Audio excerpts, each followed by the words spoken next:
We're so glad to have such a phenomenal musician and advocate on our team at ATXM. Last, but very much not least, let's hear from Austin rapper, singer, and songwriter, now my guy, Mr. Moses.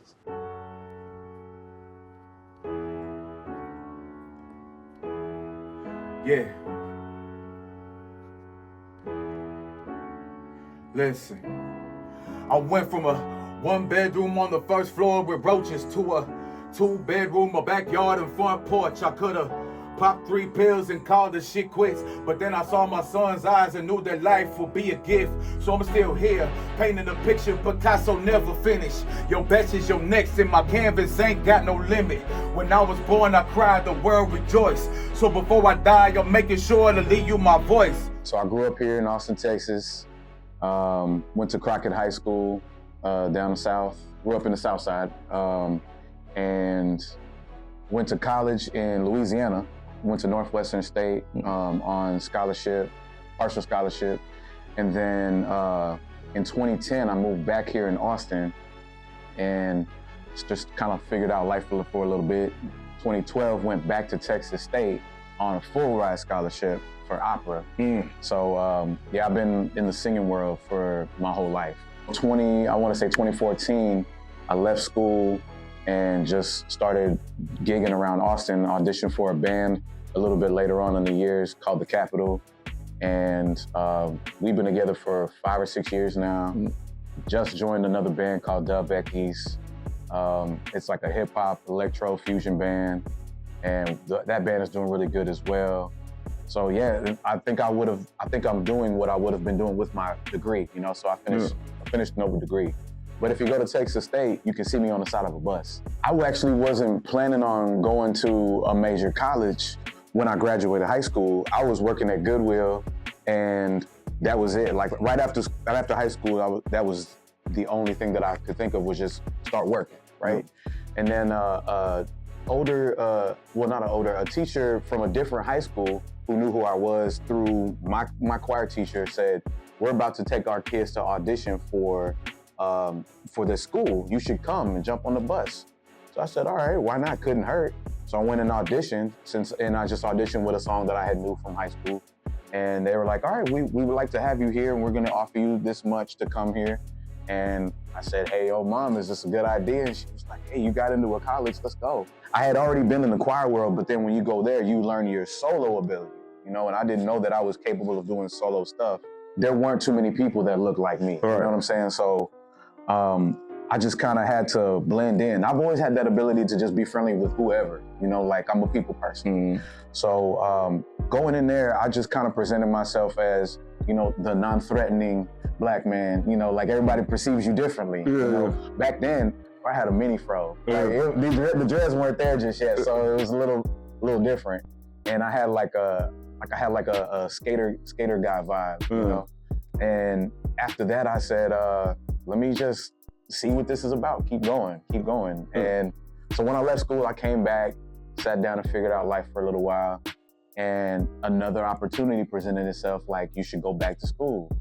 So I was like, okay, if this is what the universe wants, I'm gonna do it. Yeah. So I went back to school and I auditioned for Texas State, and I guess the director there really saw some potential in me, and I think his name was Samuel Mungo. He said, man, come and sing opera for me, man. And I said, okay. And I ended up getting a lead role in Don Giovanni from Mozart. And that's like a really long opera. And we cut some things out. We did it in English. It was supposed to be in Italian.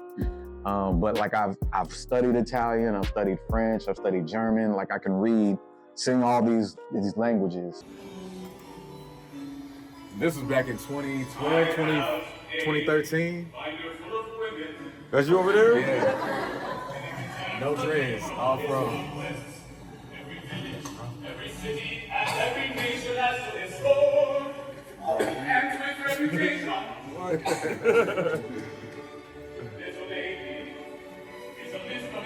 And there's a whole orchestra down in the pit, you know. Just rise and give me satisfaction.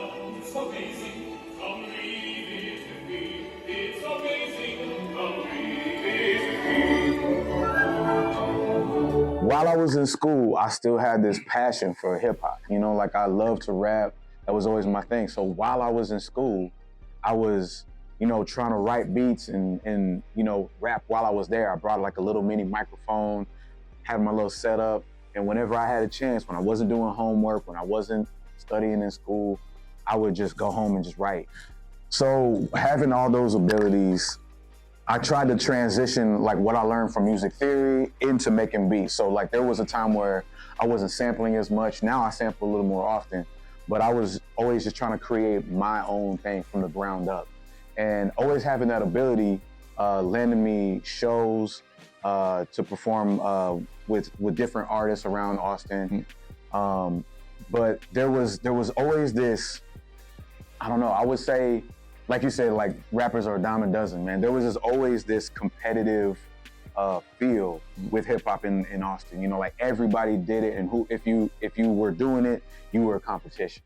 And there wasn't a lot of support, you know, for what I was doing. And I was thinking to myself, am I just like on the outside and I just don't see it? You know, like where do I fit in? Because I have this other side of me, and I think that's what kind of like threw people off is I don't just rap. You know, like I embody music as a whole. Yeah. You know, and so bringing that to the forefront was important for me.